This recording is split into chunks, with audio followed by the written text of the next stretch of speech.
दोस्तों स्वागत है एक और नए वीडियो के साथ। बिहार बेल्ट्रॉन के लिए आज ये काफ़ी महत्वपूर्ण सेशन होने वाली है। जो डाटा एंट्री ऑपरेटर और स्टेनोग्राफर के एग्ज़ाम देंगे उसके लिए यहाँ पे देखेंगे सिलेक्टिव क्वेश्चन रहने वाले, यानी समझ सकते हैं आप लोग का एग्ज़ाम में 100% इसमें से 2 या 3 नंबर का क्वेश्चन छपने वाले हैं आज की इस वीडियो से। तो आप लोग इस वीडियो को छोड़ के नहीं जाएंगे, स्टेप बाय स्टेप सभी मतलब क्वेश्चन को अटेम्प्ट जरूर कीजिएगा। आप लोग का एडमिट कार्ड भी जारी कर दी गई है। जिनको भी एडमिट कार्ड से मतलब डाउनलोड करने में परेशानी आ रही है तो आप हमें व्हाट्सअप कर लीजिएगा। बाकी काफ़ी सारे छात्रों को कन्फ्यूजन हो रहा है कि मतलब सीबीटी और टाइपिंग दोनों अलग अलग होगा या एक दिन ही होगा। जिसके लिए हम पिछले ही वीडियो में जानकारी दिए होंगे कि आप लोग का टाइपिंग और एमसीक्यू जो होंगे दोनों एक साथ ही होगा। सबसे पहले एमसीक्यू होंगे 1 घंटा का, उसके बाद 5 मिनट का आपको डेमो मिलेंगे, टाइपिंग हिंदी या अंग्रेजी कुछ भी मिल सकता है। और उसके बाद मेन आप लोग को 10 मिनट का हिंदी एवं 10 मिनट का अंग्रेजी टाइपिंग होने वाली है। तो ये आप कन्फ्यूजन दूर कर लीजिएगा। और एग्ज़ाम जो चलने वाले हैं अक्टूबर 27 अक्टूबर का आप लोग का लास्ट एग्ज़ाम होने वाली है, ठीक है। टोटल आप लोग को 33 शिफ्टों में एग्ज़ाम होने वाली है, ये आप लोग ध्यान में रखेंगे। टोटल 33 शिफ्ट में एग्ज़ाम अब की बार होने वाली है। और लास्ट डेट जो है 27 अक्टूबर 2024 तक रखा गया है। मतलब लास्ट एग्ज़ाम जो है 27 अक्टूबर 2024 को समाप्त हो जाएंगे। उसके बाद आप लोग को 15 या 20 दिन के बाद आंसर शीट जो है जारी कर दी जाएगी, ठीक है। सबसे पहला क्वेश्चन यहाँ पे आपको जानकारी देना है। MS पावर पॉइंट वर्जन 2007 या नवीनतम यानी नया जो लास्टेड वर्जन है 365 में निम्न में से कौन सा डिफ़ॉल्ट फाइल फॉर्मेट होता है। पावर पॉइंट का एक्सटेंशन बतानी है 2007 और अभी का जो वर्तमान में चल रहा है। तो ये सभी का .pptx हो जाएंगे। तो आप आंसर करते जाइएगा तो राइट आंसर इसका ए नंबर हो जाएंगे।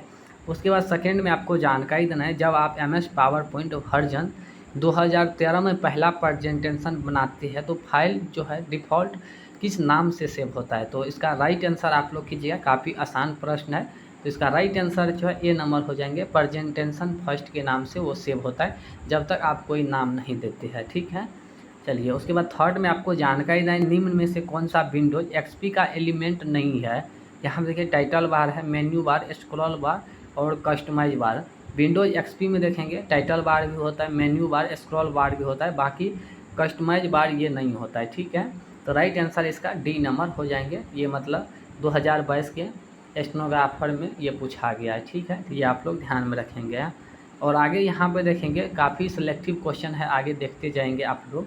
फोर्थ में आपको जानकारी देना है, देखेंगे टोपोलॉजी से जो है 1 नंबर का क्वेश्चन हर एक साल रिपीट किए जाते हैं, ठीक है। टोपोलॉजी हो गया, मेमोरी हो गया, प्रिंटर हो गया और OSI मॉडल से, इन सब में से एक एक क्वेश्चन 100% फिक्स ही रहता है। तो इन कॉन्सेप्ट को आप लोग क्लियर कर लीजिएगा, ठीक है। फोर्थ में आपको जानकारी देना है कि लोकल एरिया नेटवर्क के लिए एक टोपोलॉजी जिसमें सभी नोड एकाकी रूप से एक सेंट्रल कनेक्शन पॉइंट से जुड़े होते हैं डैश डैश के रूप में जाने जाती है। स्टार टोपोलॉजी, मेश टोपोलॉजी, बस टोपोलॉजी, रिंग टोपोलॉजी आप लोग पढ़े होंगे। इसका आंसर कीजिएगा। इसमें जानकारी देना है, एक लोकल एरिया नेटवर्क के लिए एक टोपोलॉजी इसमें सभी नोड के लिए एक ही सेंट्रल कनेक्शन पॉइंट जुड़े होते हैं। इसका राइट आंसर जो है ए नंबर हो जाएंगे, स्टार टोपोलॉजी, ठीक है। तो ये आप लोग ध्यान में रखेंगे। इसके ऊपर हम बहुत जल्द विस्तार पूर्वक आप लोग को जानकारी देने वाली है, कैसे आपको पकड़ना है कि कौन सा हब किस टोपोलॉजी के अंदर आते हैं और उसमें कितना नोड जुड़े होते हैं। सभी जानकारी आपको विस्तार पूर्वक एक स्पेशल हम प्रिंटर, मेमोरी और OSI मॉडल और टोपोलॉजी से लाने वाले हैं। इन पांचों कंबाइन को लेकर चलेंगे, ठीक है। तो आप लोग चैनल पे बने रहिएगा। बहुत जल्द यानी कल या परसों तक में आपको ये वीडियो मिल जाएंगे। उसके बाद 5 में आपको जानकारी देना है कि MS फाइल में संग्रहित एक या एक से अधिक स्प्रेडशीट के संग्रह को कहा जाता है। तो यहाँ देखिए डिक्शनरी, वर्कशीट और वर्कबुक टेबल। तो इसमें जानकारी देना है कि MS फाइल में संग्रहित एक या एक से अधिक स्प्रेड यानी कई सारे वर्कशीट मिलाकर एक वर्कबुक बनता है, ठीक है। तो इसका राइट आंसर जो है यहाँ देखेंगे सी नंबर हो जाएंगे, वर्कबुक। चलिए उसके बाद 6 में आपको जानकारी देना है, देखें काफ़ी महत्वपूर्ण क्वेश्चन है और पूरा आसान क्वेश्चन है, लेकिन यहाँ देखिए कितना घुमा के ये क्वेश्चन पूछा गया है। MS वर्जन 2016 में MS वर्ड का ये क्वेश्चन है कि MS वर्ड वर्जन 2016 में इंसर्ट फंक्शन डायलॉग बॉक्स आपको आपकी आवश्यकताओं के लिए सही फार्मूले और आर्गूमेंट इंसर्ट करने के लिए सहायता करता है। इंसर्ट फंक्शन डायलॉग बॉक्स के खोलने के लिए निम्नलिखित में से किन शॉर्टकट कुंजियों का उपयोग किया जाता है। तो यहाँ देखिए कंट्रोल अल्ट F4 है, अल्ट F3 है, शिफ्ट F4 है और शिफ्ट F3 है। तो क्वेश्चन यहाँ पे समझिए, जानकारी दी जा रही है कि MS वर्ड 2016 में इंसर्ट फंक्शन डायलॉग बॉक्स आपकी आवश्यकताओं के लिए सही फार्मूला और आर्गूमेंट इंसर्ट करने में सहायता करता है। इंसर्ट फंक्शन डायलॉग बॉक्स खोलने के लिए निम्नलिखित की शॉर्टकट कुंजी का उपयोग किया जाता है। इसका राइट आंसर यहाँ पे डी नंबर हो जाएंगे। शिफ्ट F3 से आप इंसर्ट फंक्शन जो है, इंसर्ट फंक्शन डायलॉग बॉक्स आप ओपन कर सकते हैं MS एक्सेल। यहाँ पर देखिए ये क्वेश्चन का आप सुधार कर लीजिएगा। ये क्वेश्चन जो है MS एक्सेल का है, ठीक है, यहाँ पे आप सुधार कर लीजिएगा। आप MS एक्सेल में फंक्शन जो इंसर्ट करते हैं उसके लिए जो होता है शिफ्ट F3 होता है, ठीक है, तो ये आप सुधार कर लीजिएगा। MS वर्ड में यहाँ पे जानकारी दी जा रही है कि MS एक्सेल में फार्मूला को आप इंसर्ट करना चाहेंगे तो उसके लिए शॉर्टकट कुंजी क्या होता है, तो शिफ्ट F3 होता है, ठीक है। राइट आंसर इसका डी हो जाएंगे। तो आप यहाँ पे MS वर्ड नहीं होगा, MS एक्सेल होगा, ठीक है, तो ये आप सुधार कर लेंगे। उसके बाद साथ में आपको जानकारी देना है कि सामान्यतः एक कंपनी या मेन एजेंट जिसके मापन से कंप्यूटर इंटरनेट से जुड़े होते हैं को डैश डैश के रूप में जाना जाता है। क्वेश्चन को यहाँ पे समझेंगे। जानकारी दी जा रही है कि सामान्यतः एक कंपनी या कोई कंपनी है, उसमें एक एजेंट है जिसके मापन से कंप्यूटर इंटरनेट से जुड़े होते हैं, उसको डैश डैश के रूप में जाना जाता है। Internet network information centre, internet society, internet service provider, internet research task. तो इसका राइट आंसर जो है सी नंबर हो जाएंगे, ISP, इंटरनेट सर्विस प्रोवाइडर, ठीक है, राइट आंसर इसका सी हो जाएंगे। उसके बाद 8 में आपको जानकारी देना है कि इलेक्ट्रॉनिक डाटा विनिमय और इलेक्ट्रॉनिक संचार के अन्य माध्यमों के द्वारा किए गए लेन देन के लिए कानून मान्यता प्रदान करने के लिए भारत में एक अधिनियम उपलब्ध है जिसे डैश डैश के रूप में जाना जाता है। तो यहाँ पे समझ लीजिए, सीधा से क्वेश्चन में बताया जा रहा है इलेक्ट्रॉनिक ट्रांजैक्शन। आप लोग जानते होंगे इलेक्ट्रॉनिक ट्रांजैक्शन जिसे हम छूते नहीं बल्कि ऑनलाइन ट्रांजैक्शन करते हैं, उसके लिए एक अधिनियम बनाया गया है भारत में। वो कौन सा अधिनियम है, तो इसका राइट आंसर जो है डी नंबर हो जाएंगे, सूचना प्रौद्योगिकी अधिनियम 2000, ठीक है, यहाँ पे एक और शून्य होंगे 2000, ये आप लोग सुधार कर लेंगे। सूचना प्रौद्योगिकी अधिनियम 2000 हो जाएंगे, ठीक है, राइट आंसर इसका डी नंबर हो जाएंगे। उसके बाद 9 में आपको जानकारी देना है कि निम्नलिखित में से कौन सी कमांड माइक्रोसॉफ्ट वर्ड 2010 यहाँ पे पूछा जा रहा है फाइल टैब पर उपलब्ध विकल्प नहीं होता है। तो सबसे पहला फाइल होता है home, insert, reference, page layout, mailing, review, view, ये सब होता है। तो यहाँ पे आपको जानकारी देना है कि फाइल मेन्यू होता है उसके अंदर क्या सब नहीं होता है। तो शेयर होता है, ऑप्शन होता है, ये भी सही है, रिसेंट है, उसके बाद लेआउट है, तो लेआउट नहीं होता है, ठीक है, राइट आंसर इसका सी नंबर हो जाएंगे। 2010 का ये पूछा जा रहा है, ठीक है, तो ये आप लोग ध्यान में रखेंगे, वर्जन को भी ध्यान में रखना है। बाकी 2007 में देखेंगे, सबसे पहला ओपन होता है, न्यू होता है, सेव एज, पब्लिश होता है, प्रिंट होता है, सेंट होता है, ईमेल होता है, ठीक है, क्लोज होता है, और इस तरह प्रीपेयर होता है, इस तरह से ऑप्शन होता है, ठीक है, 2007 में। तो इसके अंदर जो भी ऑप्शन है उसको भी आपको ध्यान में रखना है, कहीं से भी क्वेश्चन आ सकता है।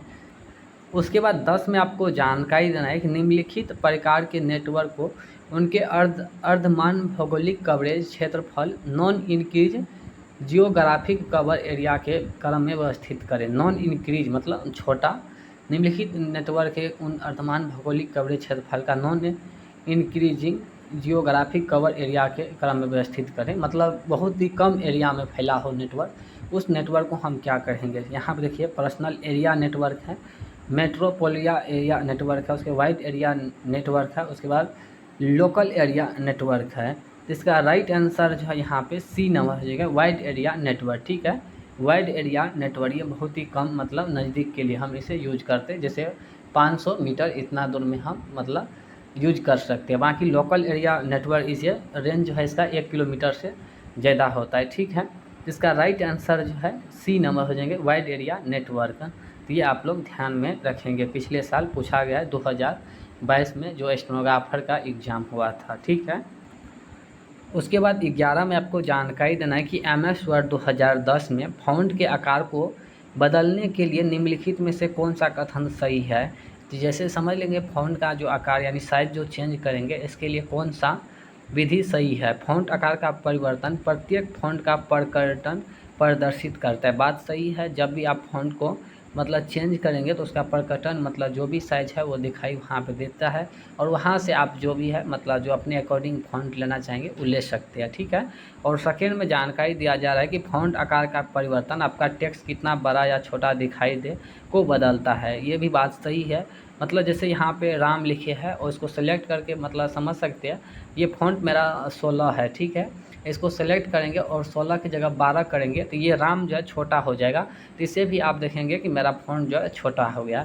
जैसे 12 की जगह 20 करेंगे तो ये राम बड़ा हो जाएगा, ठीक है। तो इसे भी आप पहचान सकते हैं, मतलब ये दोनों जो है ऑप्शन सही है, ठीक है। चलिए उसके बाद 12 में आपको जानकारी देना है कि MS वर्ड 2016 में कर्सर को डॉक्यूमेंट के आरंभ में ले जाने के लिए निम्न की शॉर्टकट कुंजी का उपयोग किया जाता है। तो डॉक्यूमेंट के आरंभ में मतलब सबसे ऊपर जाने के लिए काफ़ी आसान प्रश्न है। इसका राइट आंसर जो है कंट्रोल होम हो जाएंगे, ठीक है। जब यहाँ पे पेज या यहाँ पे देखिए कर्सर डॉक्यूमेंट के आरंभ में ले जाने के लिए निम्न की शॉर्टकट कुंजी का उपयोग किया जाता है। तो इसका राइट आंसर जो है ए नंबर हो जाएंगे। कंट्रोल होम करेंगे तो सबसे पहला पेज में आ जाएंगे, ठीक है। बाकी यहीं पे अगर क्वेश्चन रहता है कि मतलब किसी भी वर्ड के शुरुआत में आने के लिए हम कौन सा कुंजी शॉर्टकट कुंजी दबाते हैं, तो होम दबाते हैं, ठीक है। और लाइन के सबसे लास्ट में जाने के लिए इंड दबाते हैं, और पेज के सबसे ऊपर आने के लिए कंट्रोल होम दबाते हैं, और पेज के सबसे लास्ट में जाने के लिए कंट्रोल इंड दबाते हैं। तो ये 4 बात को आप ध्यान में रखना है, ठीक है। चलिए उसके बाद 13 में आपको जानकारी देना है, काफ़ी महत्वपूर्ण प्रश्न है कि निम्न में से कौन सा विकल्प MS वर्ड 2010 में टेबल में सत्य नहीं है। तो सबसे पहला ऑप्शन यहाँ देखेंगे, बेसिक टेबल के लिए इंसर्ट टेबल पर क्लिक करें और कर्सर को ग्रिड पर तक घुमाएं जब तक कि आप इच्छित स्तंभ और यानी रो और कॉलम की संख्या को हाईलाइट नहीं कर दें। ये भी बात सही है कि आप इंसर्ट मेन्यू में जाएंगे, टेबल में जाएंगे तो वहाँ पे बाय डिफ़ॉल्ट देखेंगे 10/8 का 10 आपको मतलब रो बनता है, 10 कॉलम बनता है और 8 रो बनता है, ठीक है। तो उस पर आप जैसे ही माउस का कर्सर ले जाएंगे तो वो आपको मतलब देखेंगे ऑटोमेटिक जो है टेबल बनना स्टार्ट हो जाएंगे, ठीक है। ये भी बात सही है। और सेकंड में यहाँ पे बताया जा रहा है कि अपने अनुसार टेबल बनाने के लिए इंसर्ट टेबल क्विक टेबल को सिलेक्ट करेंगे। देखिए अपने अनुसार जब भी बनाएंगे, अपने अकॉर्डिंग जब टेबल इंसर्ट करेंगे तो उसके लिए हम ड्रॉ टेबल करते हैं, न कि क्विक टेबल, ठीक है। क्विक टेबल का मतलब हो गया कि वो ऑटोमेटिक आपको वो जनरेट पहले से किया हुआ दे देगा, ठीक है। तो इसमें गलत जो है यहाँ पे B नंबर हो जाएंगे, क्योंकि यहाँ पे पूछा जा रहा है कौन सा सत्य नहीं है, ठीक है। तो राइट आंसर इसका B नंबर हो जाएंगे। बाकी सभी क्वेश्चन सही है। एक टेबल इंसर्ट करने के लिए, किसी टेबल को कस्टमाइज करने के लिए, एक बड़े टेबल के लिए या किसी टेबल को कस्टमाइज करने के लिए इंसर्ट टेबल को सिलेक्ट करेंगे, बात सही है। उसके बाद D में यहाँ पे देखिए अपने अनुसार टेबल बनाने के लिए इंसर्ट टेबल ड्रॉ टेबल को सिलेक्ट करेंगे, अपने अनुसार बनाने के लिए ड्रॉ टेबल का सिलेक्ट करेंगे, तो ये भी सही है। बाकी इसका B जो है नहीं होगा, ठीक है। क्विक नहीं होगा, क्विक टेबल नहीं होगा अपने अनुसार बनाने के लिए। तो इसका राइट आंसर जो है B नंबर हो जाएंगे। बाकी तीनों ऑप्शन सही है। चलिए आगे यहाँ पे आपको जानकारी देना है कि निम्न में से कौन सी print setting MS Excel version 2010 में उपलब्ध नहीं है। तो यहाँ पे आपको जानकारी देना है कि 2010 की बात हो रहा है कि जब आप डॉक्यूमेंट को प्रिंट करते जाते हैं तो वहाँ पे कौन सा ऑप्शन नहीं होता है। यहाँ देखिए प्रिंट एक्टिव वर्कशीट है, प्रिंट सिलेक्शन है, प्रिंट इंटायर वर्कबुक है, प्रिंट करेंट वर्कशीट है। तो यहाँ देखिए प्रिंट एक्टिव वर्कशीट ये भी होता है, प्रिंट सिलेक्शन ये भी होता है, प्रिंट इंटायर वर्कबुक ये भी होता है। बाकी प्रिंट करेंट शीट ये नहीं होता है, ठीक है। तो ये आप लोग देख सकते हैं 2010 में जब आप प्रिंट करने जाएंगे तो वहाँ पे ये आपको ऑप्शन मिलेंगे, ठीक है। तो ये D नंबर इसका आंसर हो जाएंगे, प्रिंट करेंट वर्कशीट ये नहीं होता है, ठीक है। उसके बाद 15 में आपको जानकारी देना है कि निम्नलिखित में से कौन से एप्लीकेशन सॉफ्टवेयर के उदाहरण है। एप्लीकेशन जिस पे हम काम करते हैं कौन सा इसमें एप्लीकेशन सॉफ्टवेयर है। वर्ड प्रोसेसर ये भी एप्लीकेशन है, मीडिया प्लेयर ये भी है, उसके बाद अकाउंटिंग सॉफ्टवेयर ये भी है। बाकी असेंबलीज है, ये एक लैंग्वेज है, ये कोई एप्लीकेशन सॉफ्टवेयर नहीं है। इसका राइट आंसर C नंबर हो जाएंगे। चलिए उसके बाद यहाँ पे 16 में आपको जानकारी देना है, यहाँ पे देखेंगे निम्नलिखित में से कौन सी सिस्टम सॉफ्टवेयर नहीं है। तो यहाँ देखिए एक तो एप्लीकेशन सॉफ्टवेयर होता है जो यूजर के काम के लिए होता है, बाकी एक सिस्टम सॉफ्टवेयर होता है जो पहले से जनरेट होता है कंप्यूटर में। तो यहाँ देखिए माइक्रोसॉफ्ट ऑफिस है, यूटिलिटी सॉफ्टवेयर है, इंटरप्रेटर है, ऑपरेटिंग सिस्टम है। तो यहाँ पे आपको जानकारी दें निम्नलिखित में कौन से सिस्टम का सॉफ्टवेयर नहीं है। तो यूटिलिटी सॉफ्टवेयर जो है ये पहले से रहता है, इंटरप्रेटर ये भी रहता है, ऑपरेटिंग सिस्टम तो ये पूरा अनिवार्य ही है कंप्यूटर के लिए। बाकी माइक्रोसॉफ्ट ऑफिस जो है ये एप्लीकेशन सॉफ्टवेयर है, आप खुद से भी इंस्टॉल कर सकते हैं, ठीक है। तो इसका राइट आंसर जो है ए नंबर हो जाएंगे। ये सिस्टम का सॉफ्टवेयर नहीं है बल्कि ये एप्लीकेशन सॉफ्टवेयर है, बाहर से आप इंस्टॉल कर सकते हैं, ठीक है। तो इसका राइट आंसर जो है ए नंबर हो जाएंगे। उसके बाद 17 में आपको जानकारी देना है, काफ़ी महत्वपूर्ण प्रश्न है कि इंटरनेट पर प्रदर्शित होने वाले प्रत्येक वेब पेज के साथ एक विशिष्ट पता यूनिक एड्रेस जुड़ा होता है, जिसे हम डैश डैश के रूप में जाना जाता है। Universal resource locator, universal resource locator, uniform resource locator. तो इसका राइट आंसर जो है सी नंबर हो जाएंगे। यहाँ पे जानकारी आपको देना है कि इंटरनेट पर प्रदर्शित होने वाले प्रत्येक वेब पेज के साथ एक विशिष्ट पता होता है, जिसको हम URL के नाम से जानते हैं, ठीक है। जैसे आप कोई भी सर्च करते हैं बेल्ट्रॉन, तो आप वैसे भी बेल्ट्रॉन लिख सकते हैं, लेकिन उसका एक यूनिक सर्च करने का जो ID है www.beltron.com, ऐसे आप सर्च कर सकते हैं, ठीक है। तो उसे हम URL के नाम से जानते हैं, URL लगाते हैं, उससे कोई भी चीज़ आप ढूंढ सकते हैं। तो इसका राइट आंसर जो है सी नंबर हो जाएंगे, यूनिफॉर्म रिसोर्स लोकेटर। उसके बाद 18 में आपको जानकारी देना है, विंडोज 10 होम वर्जन में निम्न में से कौन सा विंडोज सिक्योरिटी फीचर उपलब्ध नहीं है। विंडोज 10 में कौन सा सिक्योरिटी फीचर उपलब्ध नहीं है। तो यहाँ देखिए, विंडोज डिफेंडर एंटीवायरस है, बिट लॉकर डिवाइस एन्क्रिप्शन है, उसके बाद सिब्रो firewall and network property protocol है। तो यहाँ देखिए, विंडोज 10 में जो है बिट लॉकर डिवाइस ये नहीं होता है, ठीक है। इसका राइट आंसर जो है बी नंबर हो जाएंगे, ठीक है। चलिए, उसके बाद 19 में आपको जानकारी देना है कि माइक्रोसॉफ्ट पावर पॉइंट 2010 में स्लाइड शो के दौरान पिछला एनिमेशन करने या पिछली स्लाइड पर लौटने के लिए निम्न में से किस कीबोर्ड शॉर्टकट कुंजी का उपयोग नहीं किया जाता है। मतलब समझ सकते हैं, आप स्लाइड शो के दौरान या दूसरे स्लाइड पे जाना चाहते हैं या पिछला एनिमेशन को देखना चाहते हैं, तो उसमें कौन सा कीबोर्ड शॉर्टकट कुंजी उपयोग में नहीं आएगा। तो सबसे पहला यहाँ देखिए, बैक स्पेस है, पेज अप है, एस्केप है, उसके बाद लेफ्ट एरो है, ठीक है। तो इसका राइट आंसर यहाँ पे देखेंगे, इसका राइट आंसर जो ए नंबर हो जाएंगे, ठीक है। पेज अप करके भी आप अगले स्लाइड पे जा सकते हैं, ठीक है। एस्केप की मतलब दबाएंगे तो आप भी मतलब स्लाइड को रोक पाएंगे, और वहाँ से भी आप मतलब जो भी वर्तमान स्लाइड में है उस पर रहेंगे, ठीक है। वो भी हुआ मतलब दूसरे स्लाइड पे जाना। बाकी लेफ्ट एरो करके भी आप आगे या पीछे जा सकते हैं। बाकी बैक स्पेस से आप कोई भी दूसरे मतलब स्लाइड या एनिमेशन पर नहीं जा सकते, ठीक है। तो इसका राइट आंसर जो है ये नंबर हो जाएंगे। 2022 में ये पूछा गया है स्टेनोग्राफर एग्ज़ाम में, तो ये आप ध्यान में रखेंगे। चलिए, उसके बाद 20 में आपको जानकारी देना है कि MS वर्ड में डॉक्यूमेंट को प्रिंट करने के लिए निम्न में से किन शॉर्टकट कुंजी का उपयोग किया जाता है। काफ़ी आसान प्रश्न है। प्रिंट के लिए हम कंट्रोल P दबाते हैं, और Alt P के लिए जो है पेज लेआउट मेन्यू को हाईलाइट करते हैं, ठीक है।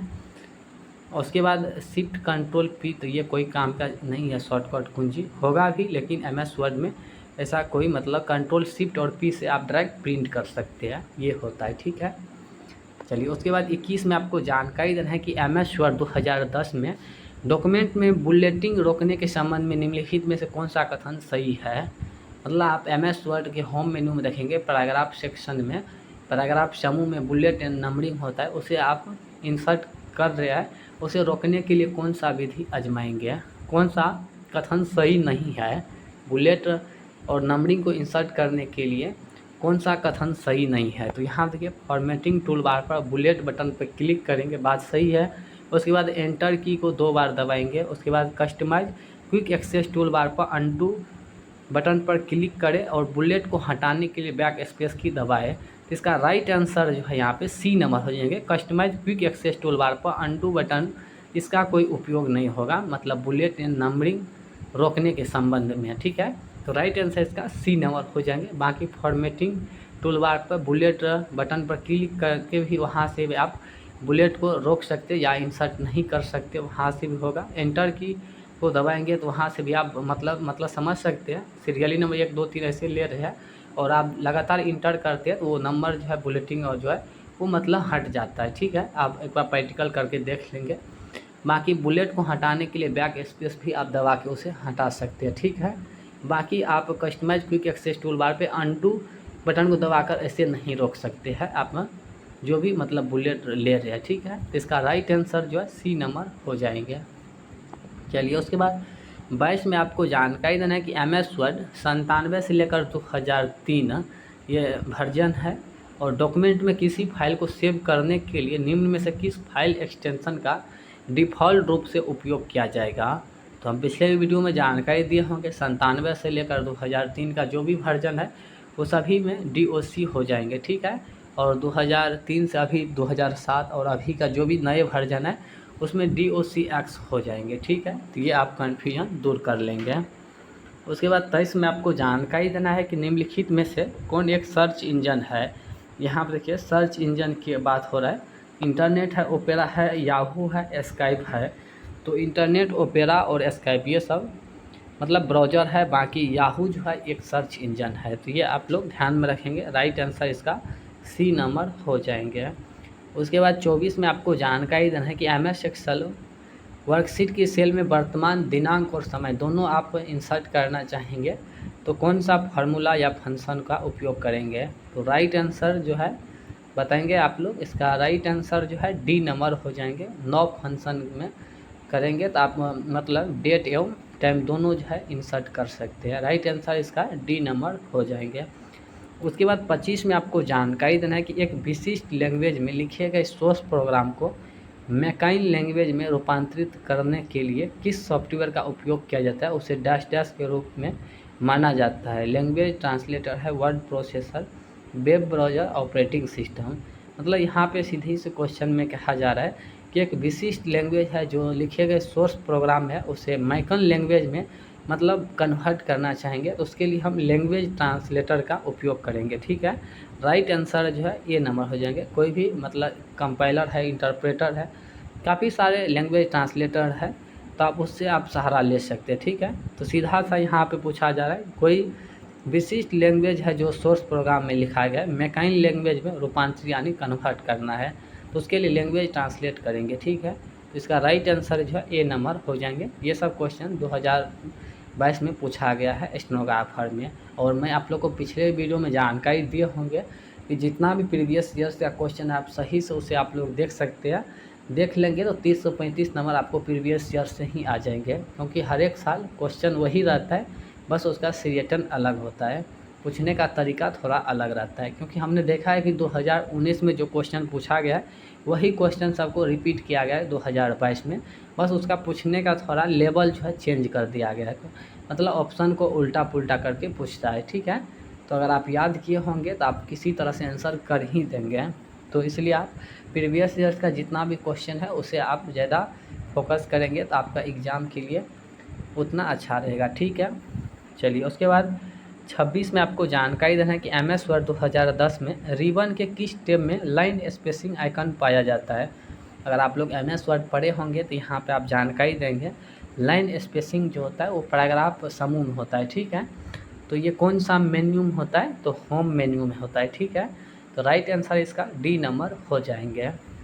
चलिए उसके बाद 27 में आपको जानकारी देना है कि जब आप MS पावर पॉइंट 2010 को खोलते हैं और रिबन के स्लाइड शो पर क्लिक करते हैं तो निम्न में से कौन सा ऑप्शन स्लाइड शो में उपस्थित नहीं होती है। तो यहाँ पे करेंट स्लाइड है, ये भी होता है, कस्टम स्लाइड ये भी होता है, फ्रॉम बिगनिंग ये भी होता है, बाकी हाइड स्लाइड ऐसा कोई ऑप्शन नहीं होता है, ठीक है।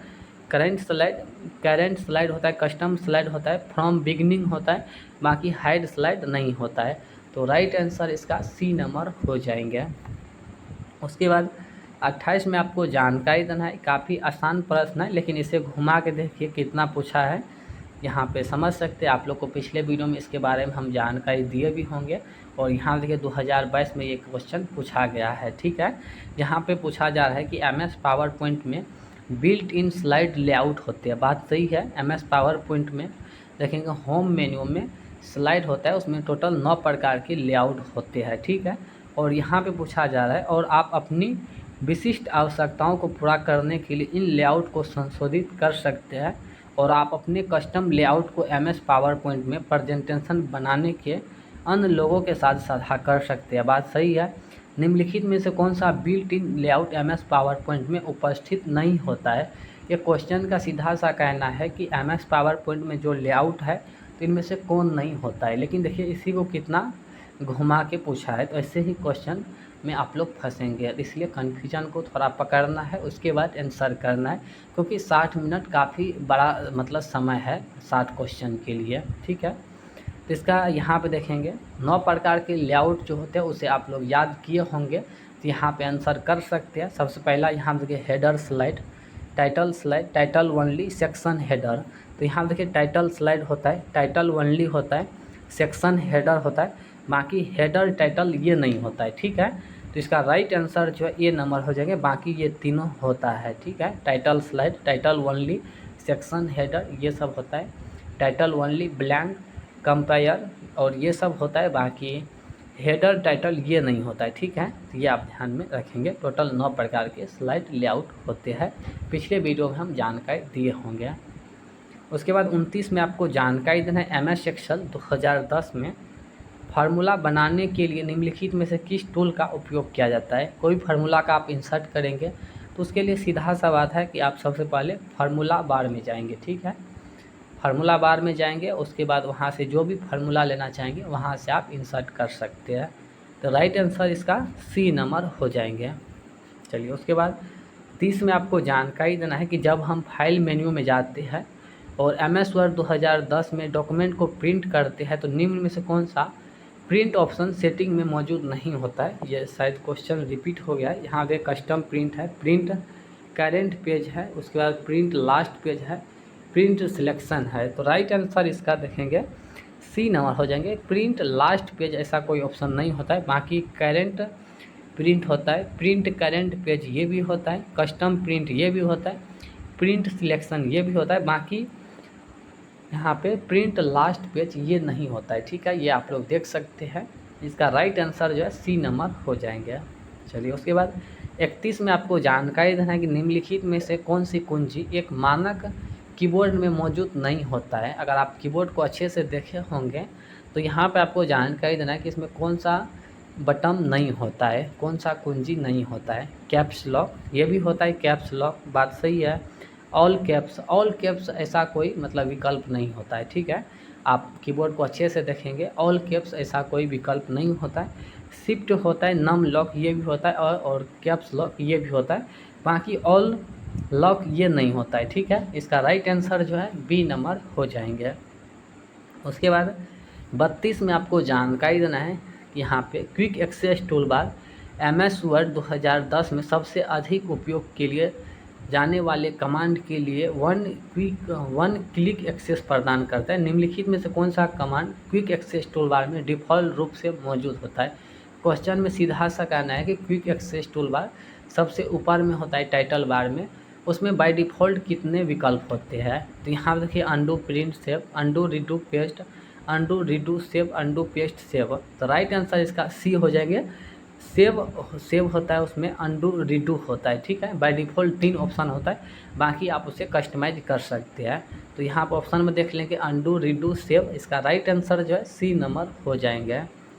चलिए उसके बाद 33 में आपको जानकारी देना है कि MS word 2010 mail merge feature में जब आप ईमेल में से डॉक्यूमेंट टाइप पर कार्य कर रहे होते हैं तो आपके ईमेल मैसेज का सेट करने के लिए स्टार्टिंग डॉक्यूमेंट को सिलेक्ट करने के लिए निम्न में से कौन सा विकल्प नहीं होता है। यहाँ पे आपको सीधा सा जानकारी देना है कि जब आप मेलिंग टेब में रहते हैं और सिलेक्ट रिसिपेंट करते हैं तो उसके तहत कौन ऑप्शन नहीं होता है। सीधा सा क्वेश्चन में कहना है, लेकिन क्वेश्चन को थोड़ा घुमा दिया है इसी क्वेश्चन को। ठीक है, तो यहाँ पे देखिए यूज द करेंट डॉक्यूमेंट ये भी होता है, स्टार्ट फ्रॉम एग्जिस्टिंग डॉक्यूमेंट मतलब जो पहले से बनाए हैं उसे आप यूज कर सकते हैं, ये भी होता है। ठीक है, use the current document, start from template, change document layout. ठीक है, तो यहाँ पर देखिए use the current document, start from existing document और स्टार्ट फ्रॉम टेम्पलेट ये तीनों होता है, बाकी चेंज डॉक्यूमेंट लेआउट ऐसा विकल्प नहीं होता है। ठीक है, तो इसका राइट आंसर जो है D नंबर हो जाएंगे। ठीक है, यहाँ पर देखेंगे आपको जानकारी देना है कि विंडोज़ 2010 में ऑपरेटिंग सिस्टम में डेस्कटॉप पर सिलेक्ट आइकन के प्रॉपर्टी डायलॉग बॉक्स को खोलने के लिए निम्न में से किन शॉर्टकट कुंजी का उपयोग किया जाता है।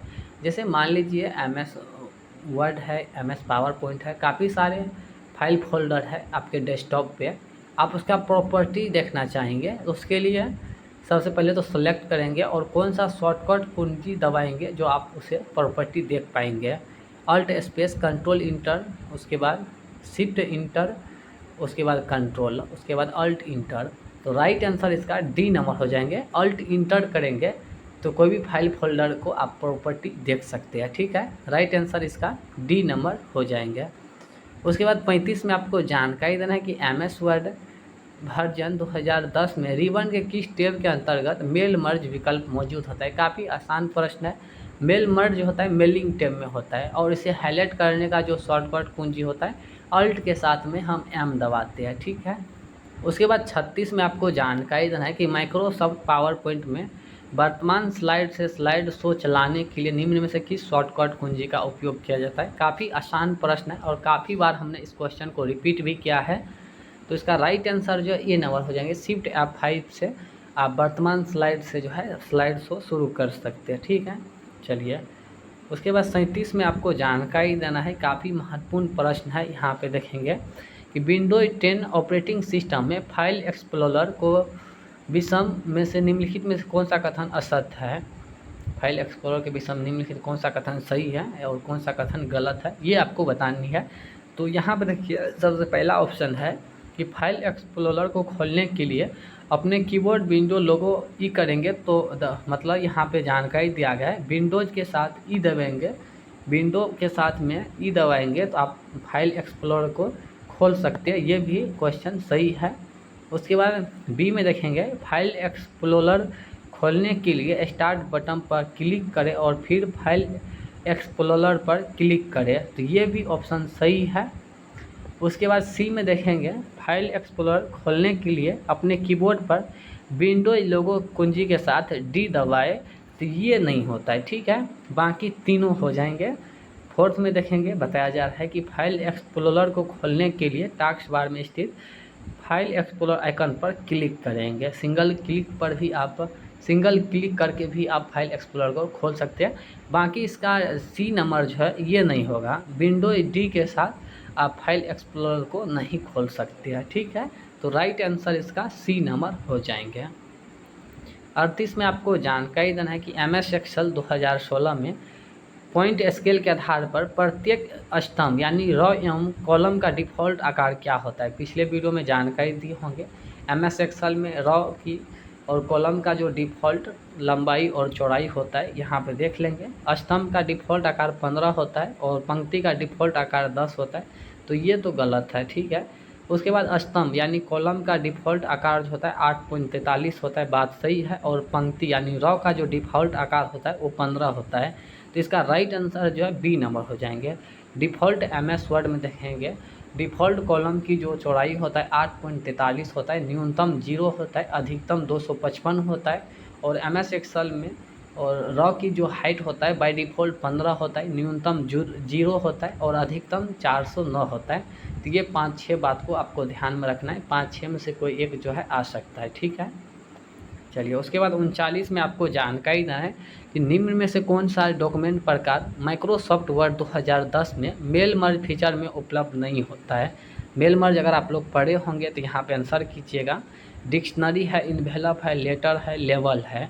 स्टार्ट मेल मर्ज में देखेंगे टोटल 5 प्रकार के विकल्प होता है। सबसे पहला जो होता है लेटर होता है, डायरेक्टरी होता है, इन्वेलप होता है, लेटर होता है, लेवल होता है, ईमेल होता है, ठीक है। तो यहाँ पे कौन नहीं होता है, डिक्शनरी डायरेक्टरी होता है, ना कि डिक्शनरी, ठीक है। तो राइट आंसर इसका ए नंबर हो जाएंगे। डिक्शनरी के जगह पे डायरेक्टरी होता है, ठीक है।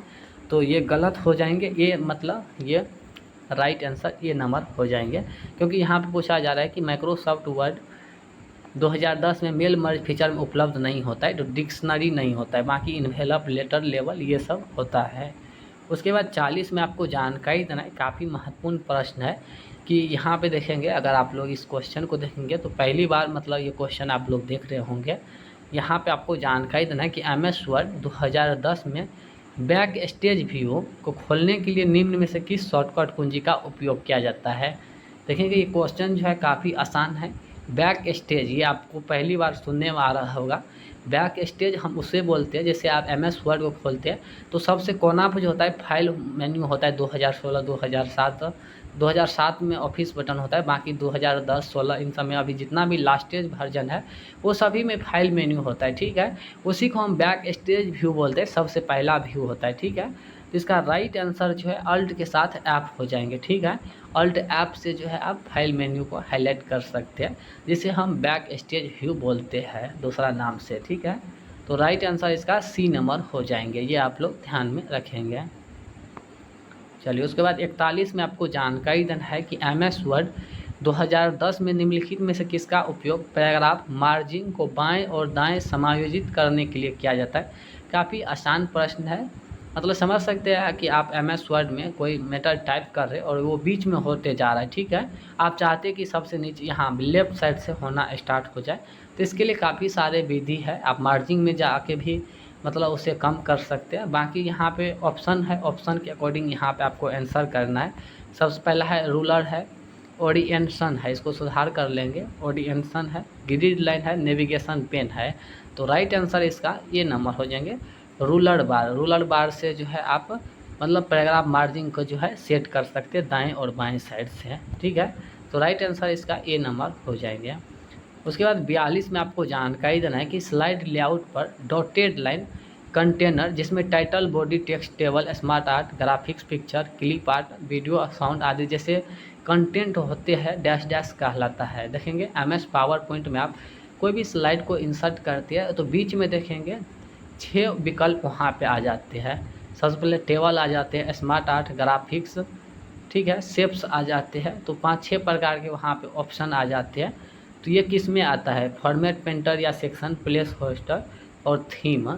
तो राइट आंसर इसका C नंबर हो जाएंगे। और प्लेस होल्डर के बीच में देखेंगे टेबल आ जाते हैं, उसके बाद शेप्स आ जाते हैं, स्मार्ट आर्ट, ग्राफिक्स और चार्ट। टोटल 6 प्रकार के उसमें कंटेनर उपलब्ध होता है, ठीक है। इसका राइट आंसर जो है C नंबर हो जाएंगे। 43 में आपको जानकारी देना है कि निम्नलिखित में से कौन सी सिस्टम सॉफ्टवेयर नहीं है। सिस्टम का सॉफ्टवेयर नहीं है तो माइक्रोसॉफ्ट ऑफिस जो है ये सिस्टम का सॉफ्टवेयर नहीं है। ये क्वेश्चन दोबारा से रिपीट किया गया है।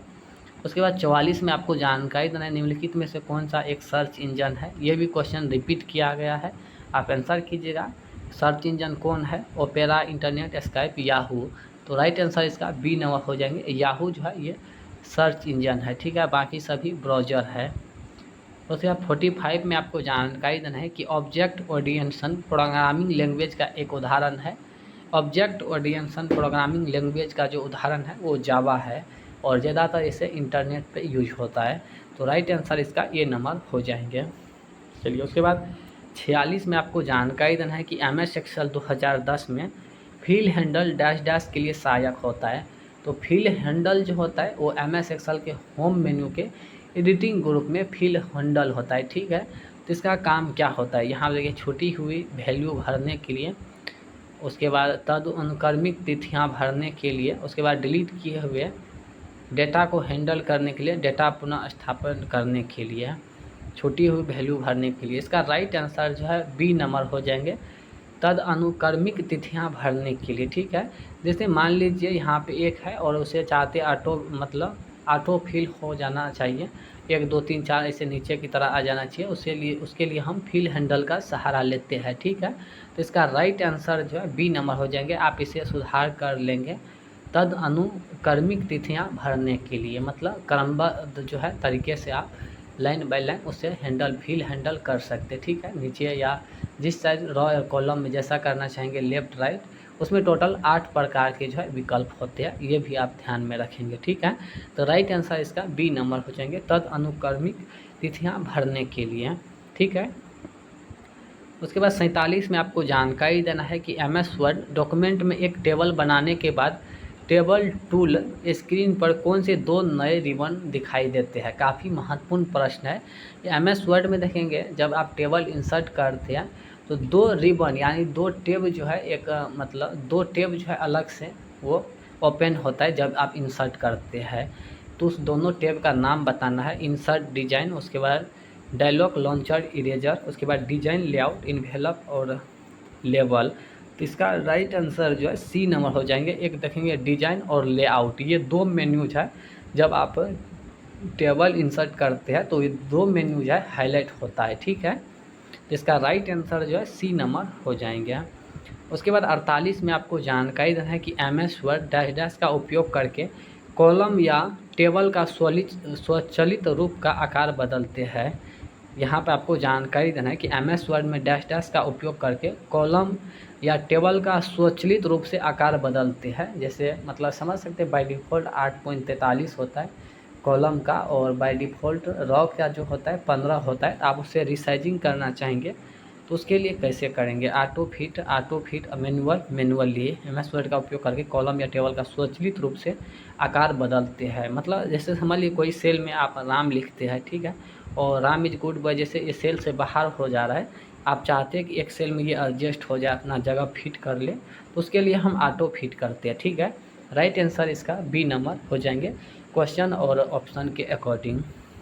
उसके बाद 49 में आपको जानकारी देना है, उस विधि का चयन करें जिसका उपयोग किसी स्प्रेडशीट के सेल में कंटेंट को एडिट करने के लिए नहीं किया जाता है। समझ गए होंगे क्वेश्चन।